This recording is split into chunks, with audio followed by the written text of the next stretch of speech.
എന്താണ് കുടുംബം? നിങ്ങൾ ചിന്തിച്ചു നോക്ക്. ഒരാണും ഒരു പെണ്ണും കല്യാണം കഴിച്ചു, കുടുംബം തന്നെ? അതൊന്നല്ല കുടുംബം.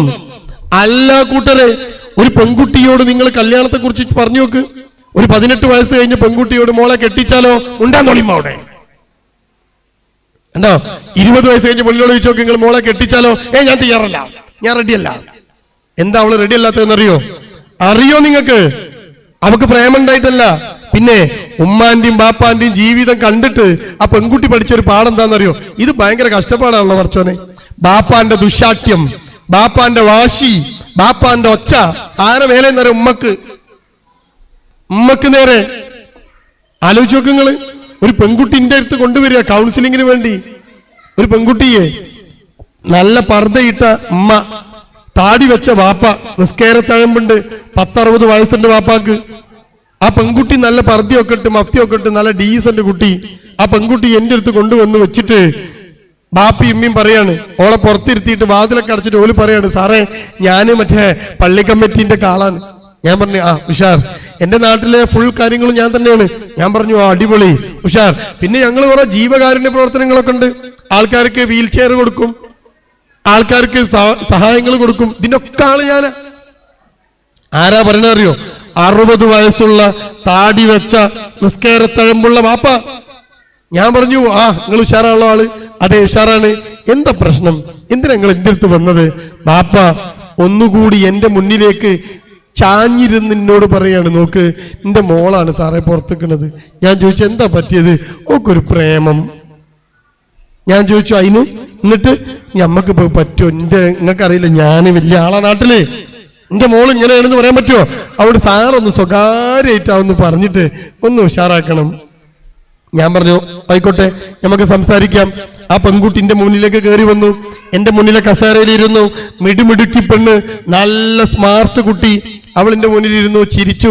ഞാൻ സലാം പറഞ്ഞു, അവളും തിരിച്ചു സലാം മടക്കി. ഞാൻ ചോദിച്ചു, എന്താ പേര്? പേര് പറഞ്ഞു, കാര്യങ്ങളൊക്കെ പറഞ്ഞു. നല്ല കുട്ടി, ഡീസന്റ് കുട്ടി. ഞാൻ ചോദിച്ചു, എന്താ മോളെ പ്രശ്നം? ഓള് ചോദിച്ചു, എനിക്ക് പ്രശ്നമൊന്നുമില്ലല്ലോ സാറേ, എന്താ നിങ്ങളെ പ്രശ്നം? ഞാൻ പറഞ്ഞു, വാപ്പാക്കാ പ്രശ്നം, എനിക്കും പ്രശ്നമൊന്നുമില്ല. വാപ്പാക്ക് മോക്കൊരു പ്രേമുണ്ട് എന്നൊക്കെ പറയുന്നത്. അപ്പൊ ആ പെൺകുട്ടി പറഞ്ഞ, ഉണ്ട്, ഞാനൊരു ചെക്കനെ പ്രേമിക്കുന്നുണ്ട്, അതിനെന്താ കുഴപ്പം? ഞാൻ പറഞ്ഞു, മോളെ കുറെ കുഴപ്പങ്ങളുണ്ട്. അപ്പൊ ആ പെൺകുട്ടി പറഞ്ഞു, ശരി, ഞാൻ ആ ചെക്കനെ കല്യാണം കഴിച്ചിട്ടില്ലെങ്കിൽ എന്താ ഗുണം? ബാപ്പയും ഉമ്മയും കാണിച്ചു തരുന്ന ഒരു പെണ്ണിനെ ഞാൻ കെട്ടാം, ഒരാളിനെ ഞാൻ കെട്ടാം. ബാപ്പയും ഉമ്മയും കാണിച്ചു തരുന്ന ഒരു ചെക്കനെ ഞാൻ കെട്ടാം സാറേ. ഞാൻ പറഞ്ഞു, ശരി, പക്ഷെ അതുകൊണ്ട് എന്താ ഗുണം? ഞാൻ പറഞ്ഞു, അതുകൊണ്ട് ഒരുപാട് ഗുണമുണ്ട്, മോക്ക് ജീവിതത്തിൽ ഒരു സമാധാനം കിട്ടും. ബാപ്പയും ഉമ്മയും കാണിച്ചു തരുന്ന പെണ്ണിനെ ചെക്കനെ കെട്ടിയ സമാധാനം കിട്ടും, സന്തോഷം കിട്ടും, ബർക്കത്ത് ഉണ്ടാവും. ഉണ്ടാവുമോ? ഉണ്ടാവും. ഓഹോ, ശരി ശരി. എന്നിട്ട് ആ കുട്ടീനോട് പറഞ്ഞു, ഞാനതൊക്കെ വിശ്വസിച്ചു. ഇനി ഞാൻ ഉമ്മനൊന്ന് വിളിക്കട്ടെ സാറേ? ഉമ്മനെ? ഞാൻ ചോദിച്ചു, എന്തിനാ മോളെ ഉമ്മനെ വിളിക്കല്? ഒന്നുമില്ല, ഞാൻ ഉമ്മനൊന്ന് വിളിക്കട്ടെ. സാറ് പറയണമൊക്കെ എനിക്ക് മനസ്സിലായി, അവിടെ ഞാൻ ഉമ്മനൊന്ന് വിളിക്കട്ടെ. ഞാൻ വിചാരിച്ചു ഉമ്മനോട് മാപ്പൊക്കെ പറഞ്ഞ് സാറല്ലേട്ടോ ഉഷാറാക്കാനാന്ന്. ആ പെൺകുട്ടി വാതില് തുറന്ന് പുറത്തിരിക്കുന്ന ഉമ്മനെയും ബാപ്പനെയും, ആ വാതില് തുറന്നപ്പോ ഞാൻ കേൾക്കണം എന്താ നിങ്ങൾക്ക്?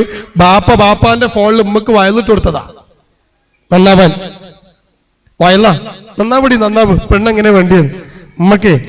ആ വയലിങ്ങനെ കേൾക്കുമ്പോ ഈ പെണ്ണ് വാതിൽ തുറന്നിട്ട് പറഞ്ഞു, ഉമ്മ ഇങ്ങോട്ട് വാ എന്ന് ആ പെണ്ണ് വിളിച്ചപ്പോ ബാപ്പയും എണീറ്റു കൂടെ. ആ പെൺകുട്ടി പറഞ്ഞു, ബാപ്പ വേണ്ട, ബാപ്പ സിറ്റാവുന്നു, ഉമ്മ മാത്രം വാ.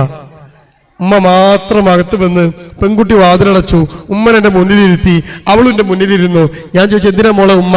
അല്ല, ഉമ്മ അവിടെ നിന്നോട്ടെ സാറേ, നിങ്ങൾ നേരത്തെ പറഞ്ഞ സാധനങ്ങൾ ഒന്നുകൂടി പറയും. ഞാൻ ചോദിച്ചു, എന്ത് സാധനം? ബാപ്പി ഉമ്മയും കണ്ടുപിടിക്കണ ചെക്കനെ കല്യാണം കഴിച്ചാലുള്ള ഗുണല്ലേ? ഗുണം അതൊന്നുകൂടി പറയുങ്ങള്. ഞാൻ പറഞ്ഞു, അതത്രയും പറഞ്ഞുതരാ. മനസ്സമാധാനം, സംതൃപ്തി, സന്തോഷം, ബർക്കത്ത്, അതൊക്കെ ഉണ്ടാവൂലേ? ഇനി എന്റെ ഉമ്മനോട് ചോദിക്കി, എന്റെ ഉമ്മയും ബാപ്പയും, എന്റെ ഉമ്മന്റെ ഉമ്മയും ഉമ്മന്റെ ബാപ്പയും കണ്ടുപിടിച്ച ചെക്കനാണ് ആ പുറത്തേക്കണത്. എന്റെ ബാപ്പ കൊടുത്തിടണോ എന്റെ ഉമ്മക്ക് ഇതൊക്കെ? നിങ്ങൾ ചോദിക്കും ഉമ്മനോട്. ആ ഉമ്മനോട് ചോദിക്കാൻ അതിന്റെ തല കാണണ്ടേ?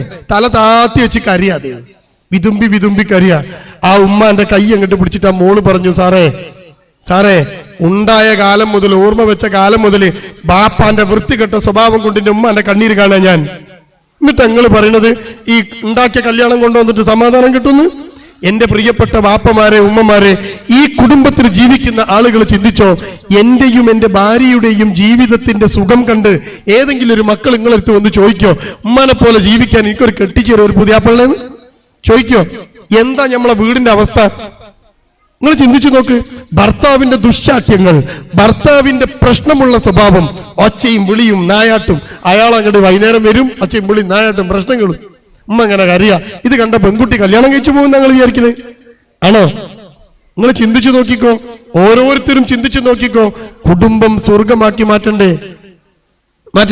അപ്പൊ എന്താ കുടുംബം? ഞാൻ പറഞ്ഞുതരാം, നിങ്ങളൊന്ന് ഓർത്ത് വെച്ചാ മതി. ഞാൻ പറഞ്ഞുതരാം. ഒരു മനുഷ്യന് മനസ്സമാധാനവും സംതൃപ്തിയും സന്തോഷവും കിട്ടാൻ വേണ്ടി ഉണ്ടാക്കിയ സംവിധാനമാണ് കുടുംബം. ചിരി വരില്ല നിങ്ങൾക്ക് ഇത് കേട്ടിട്ട്? ഇല്ലേ? കല്യാണം കഴിച്ചിട്ട് 10-40 വയസ്സായി ജീവിക്കുന്ന പെണ്ണുങ്ങൾക്കൊക്കെ ചിരി വരില്ല ഇത് കേട്ടിട്ട്? ഒരു മനുഷ്യന് മനസ്സമാധാനത്തിനും സംതൃപ്തിക്കും സന്തോഷത്തിനും വേണ്ടി മനുഷ്യരുണ്ടാക്കിയ സംവിധാനമാണ് കുടുംബം. ഈ കുടുംബത്തിൽ ഉണ്ടാവേണ്ട സാധനം ഇതാണ്. ഉണ്ടോ? നിങ്ങൾ പറയുന്നുണ്ടോന്ന്? ആണുങ്ങൾ പറയുന്നുണ്ടോന്ന്? നമ്മളൊക്കെ പറഞ്ഞ എന്താ? എന്നിട്ട് ഏതെങ്കിലും ഒരു പ്രസംഗം ആ പ്രസംഗം കിട്ടിയാല് ഭാര്യന്റെ കടമ എന്നാ പിടിച്ചോ, കേക്കടി കേക്ക്. ഭർത്താവിന് ഒരു കടമയില്ല, മൂപ്പർക്ക് ഒരു കടമയില്ല. മൂപ്പരെ കടമ എന്താ? ഇങ്ങനെ തെണ്ടിത്തിരി നടക്കുക, എന്നിട്ട് വീട്ടിൽ വരിക, കുറെ മൊബൈലിൽ തോണ്ടുക, എന്നിട്ട് എന്തെങ്കിലും തിന്നാണ്ടാക്കി അതിന് കുറ്റം പറയാം. ഇതാണ് ഭർത്താവിന്റെ കടമ. ഭാര്യക്ക് ഫുൾ കടമയും. ഏതെങ്കിലും ഒരു നിക്കാഹിന് പോയാൽ അവിടുത്തെ ഖുതുബ, അവിടുത്തെ പ്രസംഗം എന്താ? ഭാര്യയുടെ കടമകൾ അറിയുമോ പെണ്ണേ നിനക്ക്? ആണിനൊരു കടമില്ല. ആണെന്താ സുഖം അറിയുമോ? ഇങ്ങനെയാണോ കുടുംബം? ഇത് ഏത് ഇസ്ലാമാ? എവിടെ അത് പഠിപ്പിച്ചു തന്നത്? പുരുഷനാണ് കുടുംബത്തിന്റെ അധിപൻ. പുരുഷനെയാണ് നാളെ റബ്ബ് സുബ്ഹാനഹു വ തആല ചോദ്യം ചെയ്യുക. ഏതെങ്കിലും പുരുഷന്മാർക്ക് പറഞ്ഞു കൊടുത്തുള്ളൂ? ഏതെങ്കിലും ആൾക്കാർ വയലു പറയുമ്പോൾ വയലിന് വിളിക്കാരാന്നറിയോ പള്ളി കമ്മിറ്റി? ഏതെങ്കിലും ഒരു മൊയിലാർ വന്നിട്ട് പുരുഷനെ കുറിച്ച് വയലു പറഞ്ഞാൽ ഓനെ പിന്നെ അടുത്ത വയലിന് കൊണ്ടുവരില്ല. അയാൾ ശരിയാവില്ല, അയാൾ നമുക്ക് പറക്കും. അല്ലേ? നിങ്ങൾ ചിന്തിച്ചു നോക്ക്. അപ്പൊ ഇത് എവിടെയാ നമ്മൾ പഠിച്ചത്? പുരുഷനാണ് പ്രധാനം. ആരാ പ്രധാനം? പുരുഷൻ. നാളെ റബ്ബ് സുബ്ഹാനഹു വ തആല പുരുഷന്മാരെ ചോദ്യം ചെയ്യും. ഉമർ റളിയല്ലാഹു അൻഹുവിന്റെ ഖലീഫയായപ്പോ രാത്രി ഉറങ്ങാതെ ഒരു പരിചാരകന്റെ കൂടെ ഉമർ ഇങ്ങനെ നടക്കും. അറബിയിലൂടെ, യൂഫ്രട്ടീസ് ടൈഗ്രീസ് നദിക്കരയിലൂടെ ഇങ്ങനെ നടക്കാണ് ഉമർ ഒരു പരിചാരകനെ കൂട്ടിയിട്ട്. ഉമറിന്റെ കൂടെ നടക്കുന്ന പരിചാരകൻ ക്ഷീണിച്ചു, ഉറക്കം വന്നു. ഉമർ ക്ഷീണിതനായില്ല. പരിചാരകൻ ചോദിച്ചു, ഖലീഫ എന്തിനായ ഉറക്കം നമ്മളിങ്ങനെ നടക്കണത്? ഉറങ്ങിക്കൂടെ നമുക്ക്?